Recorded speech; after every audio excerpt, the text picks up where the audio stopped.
So it's May 2026. If you're just joining us, my name's Craig. I'm a graphic designer and artist based in Japan, originally from Australia, and I'm currently in the middle of a 10-year project to create 1,000 artworks. In 2021, I'd been a graphic designer for 20 years and I felt frustrated that I'd given all of my creativity away to other people's ideas, their products and their businesses. And I really wanted to do something for myself, something big and ambitious. So I made a promise that I would create 1,000 artworks in 10 years, and it's now 2026. I've created 10 collections of 50 artworks each so far, worked in a variety of mediums. I've had the opportunity to exhibit my work in Melbourne, Sydney and Tokyo, and in 2026 I will be video journaling my journey for 1 year and releasing a video each month. In May, the big event is Design Festa. So on the 23rd and the 24th of May, I'll be hosting a booth with 6,500 other booths of artists sharing and selling their work. It's a huge event. It's held in a venue called Tokyo Big Site in Odaiba. And I'm doing something a little bit different with my booth design this year. And it's kind of come about because of my impression, visiting art markets and doing my own pop-ups and shows. And will it work? I'm not sure, we'll see. So it'll be interesting. I'm going to share the plan for that booth with you.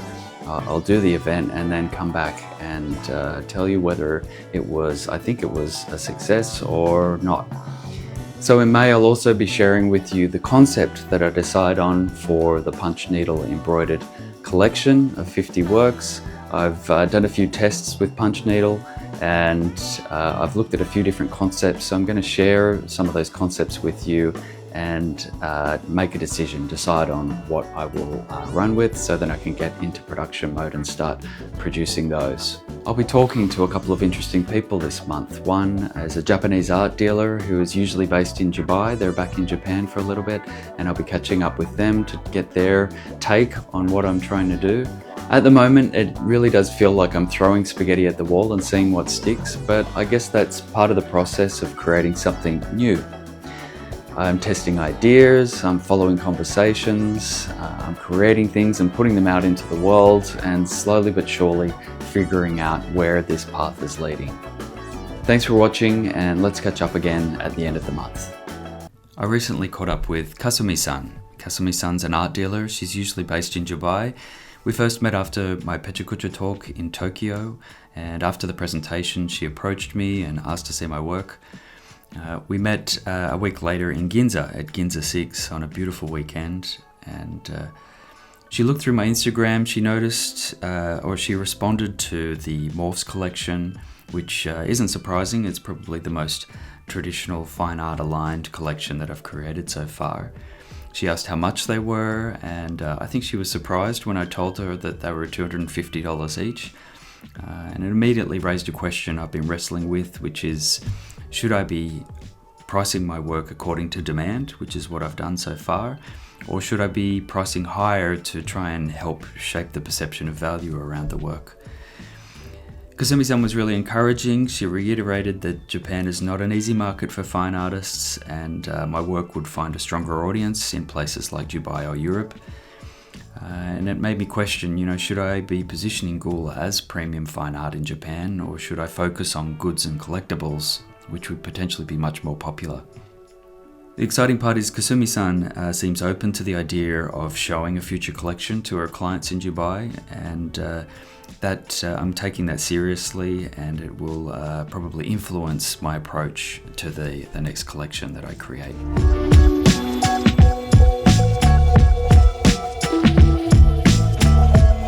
So it's only a few days now until Design Festa, which is probably Japan's biggest art market for independent artists. There'll be 6,500 booths there with artists sharing and selling their work. I wanted to share a little bit about the booth layout that I've designed, and it's been very intentional because having been to many art markets before, it can be very overwhelming for the person visiting. Basically, if you compare it to going to an art gallery where you go in, you've got plenty of space, you can choose the artwork you want to go and look at and spend time with it, and spend time with your thoughts about the artwork. An art market is completely different. The artist is literally sitting between you and the artwork. And so what happens is when there's hundreds of these, thousands in this case, lined up one after the other, becomes overwhelming and exhausting. With this booth design, I wanted to remove myself from the equation as much as possible. Of course, I'll be there, but I don't want it to be a situation where I'm sitting or standing in between the artwork and the viewer. So there will be some disadvantages with this approach. For instance, I'm not using a desk, so there won't be any storage space beneath the desk. And I'll be standing. I won't necessarily have a seat there, so I'll be standing for the full 2 days.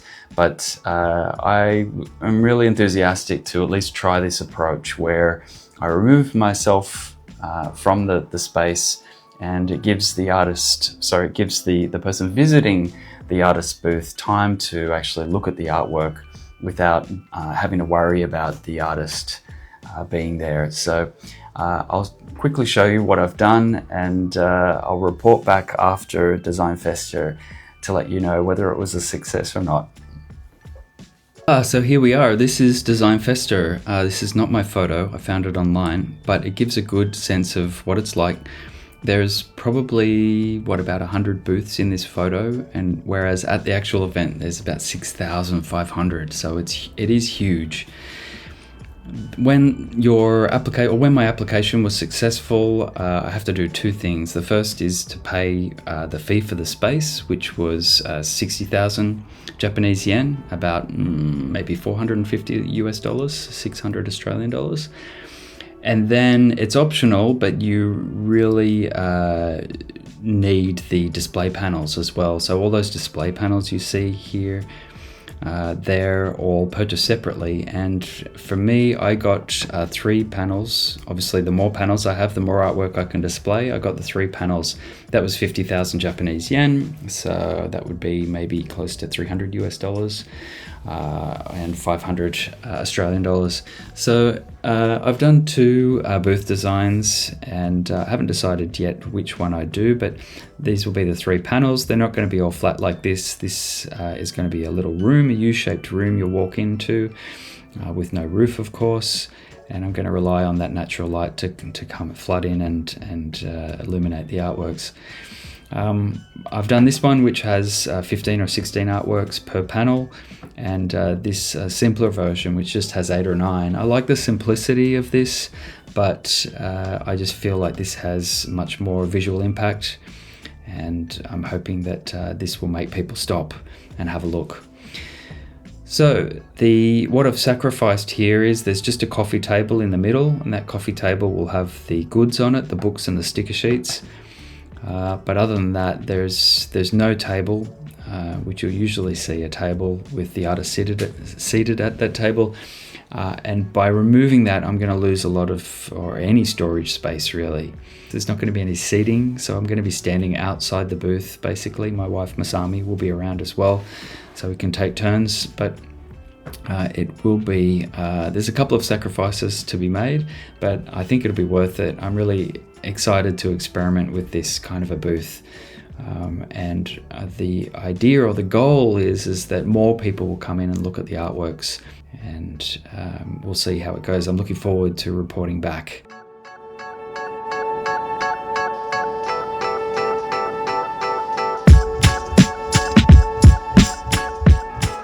In April, I ran a 5-day pop-up at a cafe in Shimokitazawa, and although it looked great and people responded positively to the work, it ultimately operated at a loss. My conclusion was that cafe audiences simply aren't in the mindset to purchase premium artwork.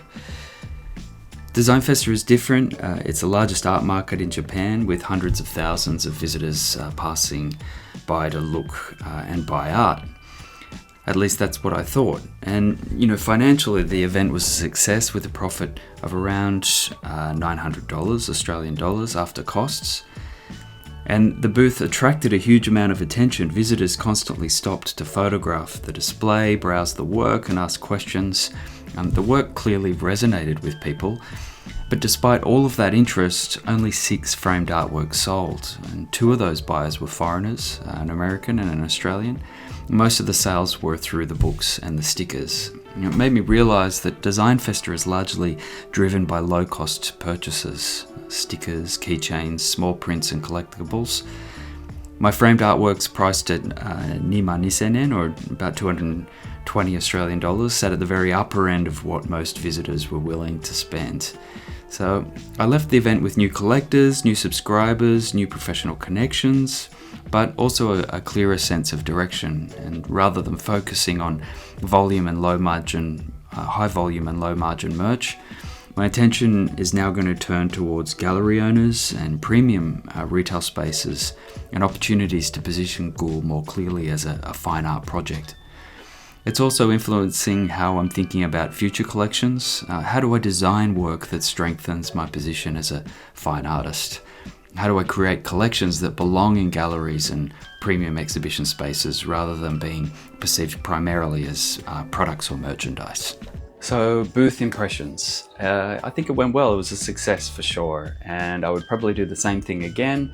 The things I'd been worried about, which was the natural light coming in, wasn't really a problem. There was one issue with this 3-walled space seemed to trap a bit of heat in, so it was quite warm in there. The other thing was I was worried about storage. It wasn't really an issue. And standing up all day. So I stood up for the 2 days. It wasn't a problem. I would kind of drift around in the aisle, keep myself out of the booth space. And what I did find was that there was this imaginary line, people walking up to the booth but not stepping into the space. And there was this small square table with a display version of the book open, ready for people to look at, but I would really have to encourage them to step in. So generally people, one person or a couple would step up to this imaginary line and kind of peer in. Lots of great kind of comments, first impressions, kawaii, sugoi, and those kinds of things. But I would have to kind of walk up and say, please step in and have a look, or say, if you look closely at each artwork, there's a little person in each one, and each one tells a story, and they would respond really well to that and say, taskani, and they would go in and have a closer look. There was kind of a pattern where it would be empty for 5 minutes at a time, and then someone would step up. I would encourage them to go in. Once that person had stepped in and was having a look, then it was almost giving permission for others to do so, and suddenly there'd be a crowd for 5, 10, 15 minutes. It would dissipate, and then that kind of pattern would repeat over and over again.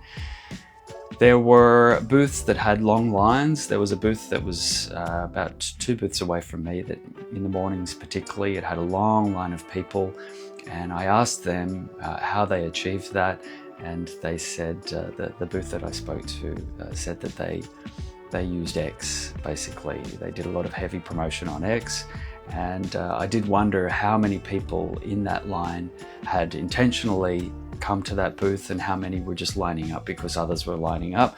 Japanese consumers are famous for that, of course. They love to line up, but I think not so much they love to line up, but they love that seal, that stamp of quality when you can see that whatever that particular product or service is in demand, they want some of that as well. And I think if I was to do it again, I would really heavily promote on X and try and build that up to achieve that. But very happy, pretty happy with it. And again, the big takeaway was, and the big surprise for me is that Design Festa is an art market, but it's an art market for low-priced goods. And if you were purely there to sell higher priced fine art, then you would really struggle. I think you need those goods and products. One thing I would probably do next time is have some kind of a postcard or something I could hand to the people that said, I'll come back. and Design Festa is just too big and too much of a maze for people to really practically do that. So if I had some kind of a postcard that had my booth number, where I was, and might offer an incentive to make a purchase, offering a freebie in some way, then I think that would be quite effective. So Design Festa, the booth plan, the booth design was a success. I would do it again. I removed myself from the space and made it more accessible for people. However, I did find I still needed to be there to encourage people to step in and have a look, but that combination worked really well, and I would probably do it the same way again next time.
Okay, let's look at the 4 concepts, the 4 ideas I've created for the next collection, 501 to 550. I am going to be using punch needle embroidery as the medium. That's locked in. One of the rules or the constraints I've set for myself is that if I'm going to be doing punch needle embroidery, I have to do something unique, something that hasn't necessarily been done with the medium before. So one of the reasons that I've spent so long on the concepts and ideas for this collection is because I know it's going to take a couple of 100 hours to produce all of these 50 embroidered pieces, and I need my excitement about the concept or the idea to carry me through that production grind.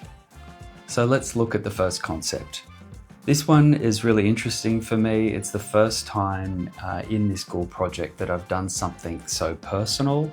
Usually I use my imagination to come up with an exciting idea that follows the theme of monsters, whereas in this case, I've actually drawn on inspiration from anxiety and fear.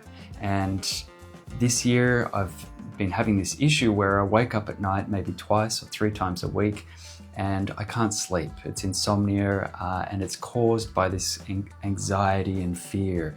That led me to, not only for this concept, but for all 4 of them, is to using a lot of black. This first concept is monochrome, and I haven't seen black wool used at all in the embroidery that I've seen so far, and I think that would help to put a unique spin on punch needle embroidery by doing something quite dark, or at least using that black. And the black ties into that anxiety and fear, being lost in the dark, waking up in the middle of the night. And for as far as the visuals for this first concept go, I looked to the eye idols of Tel Brak. Eye idols of Tel Brak is kind of an archaeological anomaly so far as that it's dated about 5,500 years old, this site, and the archaeological site was discovered about 200 years ago in the Syrian desert. It since was abandoned about 10 years ago when the Syrian war started.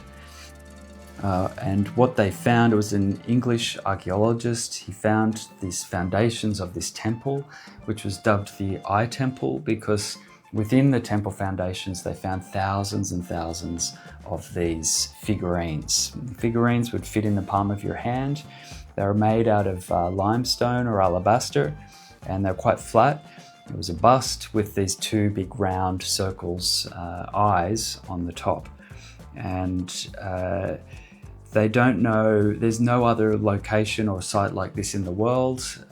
They do know in Mesopotamian culture, ancient Mesopotamian culture, that the eyes often symbolized a portal between the physical and the spiritual, which is great.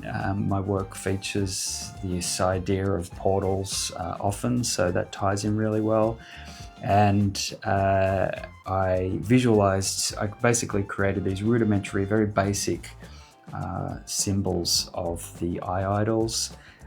There's also symbols of daggers, for visualizing that fear, and symbols of hourglasses as well, the pressure of time. And I'm pretty happy with this collection. I love its monochrome. I have used monochrome once so far in a collection in the Ghoul project. I think this is conceptually the strongest, and I really like it. I love the whole idea with the mystery surrounding the eye idols of Tel Brak, and I think this would be a really solid concept to produce. So for the second concept, it uses the eyes in the dark again, but it's very geometrical. It doesn't use the eye idols of Tel Brak as inspiration for the symbols here. It's much more geometrical. I've used a colorway that I used for the Magic Carpets collection, and visually it's very nice. I think it's strong, and I could definitely see myself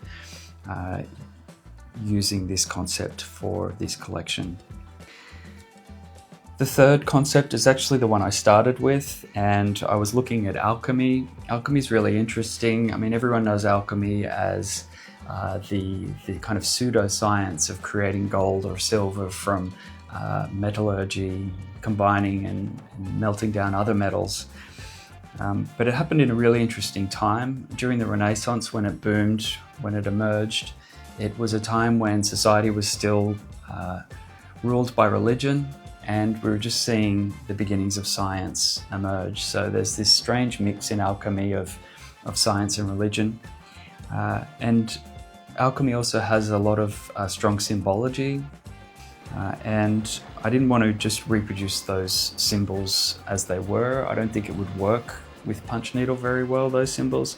So I tried to simplify them down, and I ended up with these pixelated mosaic symbols, forms, which again was appealing to me because it kind of brings a digital aspect to embroidery. However, the trouble with alchemy is it doesn't really tie in with the theme of monsters.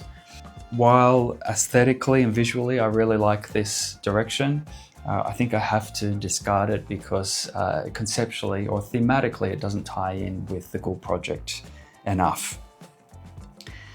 The fourth idea is it's really more an execution than a concept, and it's basically 50 fluffy monsters, portraits of monsters. Ties in with the theme very well, but it doesn't necessarily take the Ghoul project in any new direction. And I am really pulled by this anxiety and fear, this kind of personal, emotional direction of the first and second concept. So from that point of view, I think the fourth execution is probably one of the weaker ones and can probably be discarded as well. So that's the four ideas that I came up with, and now I'm going to walk away for a day or so and come back and make a decision and start getting stuck into the production of this collection.